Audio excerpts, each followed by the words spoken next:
sur le compromis à l'africaine, enfin ce petit commentaire, pour dire que, voyez-vous madame, c'est justement ça qui doit changer dans nos rapports avec la France en particulier, mais l'Europe en général, l'Occident.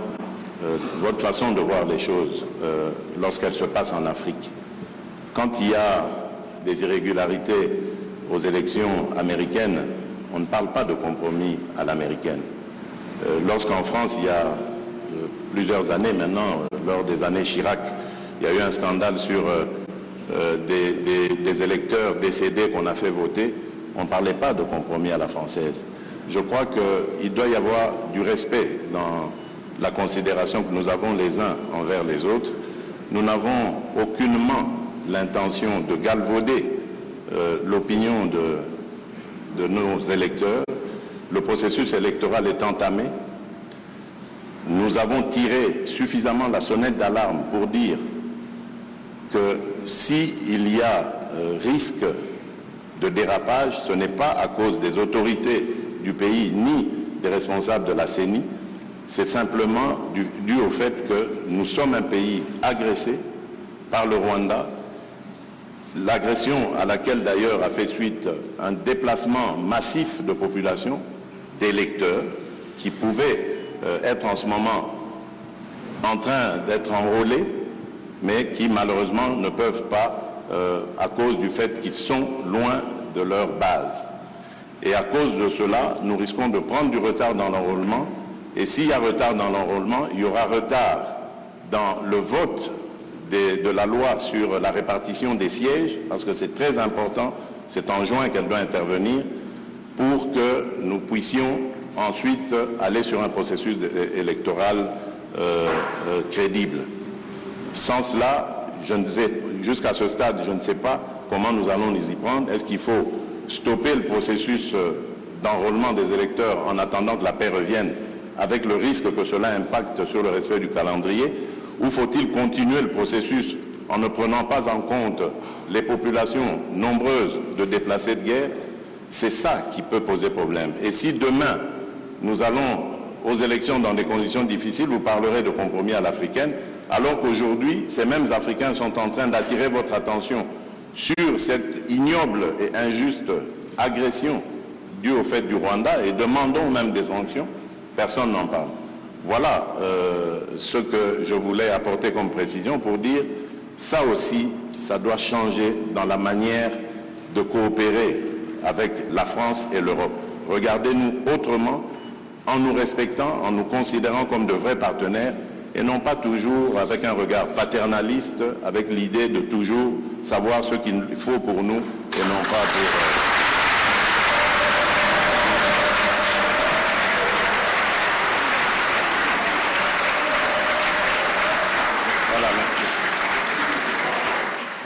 Je pense que le président Macron a une réaction. Malgré les vivas, si le président Tshisekedi m'y autorise, je voudrais apporter un commentaire au commentaire. Je m'explique.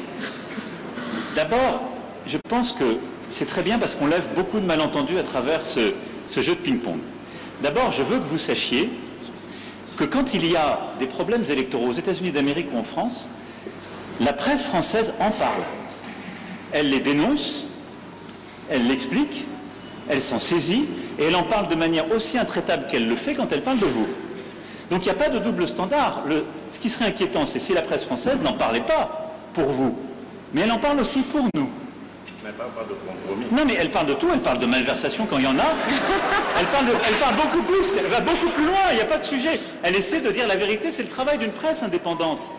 Et donc, il ne faut pas être choqué que la presse, quand elle a écho, quand elle entend des oppositions qui disent qu'il y a des problèmes, vous pose la question. Ce serait un double standard si elle disait on est en Afrique, donc on ne pose même pas la question, c'est pas un sujet. Non, elle pose la question, mais elle le fait aussi chez nous. Chez nous. Et il se trouve que chez nous, quand il y a des malversations politiques, je ne voudrais pas que des malentendus s'installent, y compris quand on fait référence au président Chirac, il y a des procès qui sont faits. Et les gens sont condamnés. Parce qu'il y a une justice indépendante. Donc il y a une presse indépendante et une justice indépendante. Ça crée une démocratie qui est parfois vibrante. Alors je ne dis pas que c'est...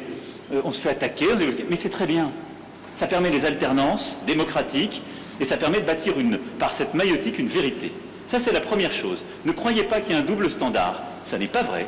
Ne croyez pas que ce soit de l'irrespect, ça n'est pas vrai, parce que les journalistes français, européens ou américains posent les mêmes questions à leurs dirigeants chez eux. La deuxième chose, et ça me permet d'insister, parce que le président a parlé de la France en répondant à la question. Quand un ou une journaliste française pose une question, ça n'est pas le gouvernement de la France. Et c'est bien comme ça.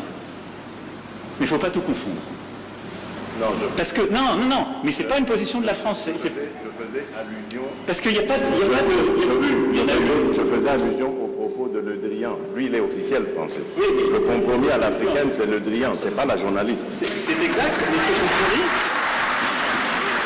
Mais cette formule, Président, on sait d'où elle est sortie et on sait le contexte électoral. Non, mais on sait le contexte électoral. Et il n'y avait pas de caractère de mépris dans la formule de Jean-Yves Le Drian. À Nairobi, d'ailleurs, grâce à toi, on a pu s'expliquer avec vous. Et la France a beaucoup œuvré, vous le savez ô combien, pour qu'il y ait alors une alternance, qui n'aurait pas été à ce moment-là un mécanisme spontané. Je ferme cette parenthèse, mais je voulais faire cette précision. Pardon. Merci.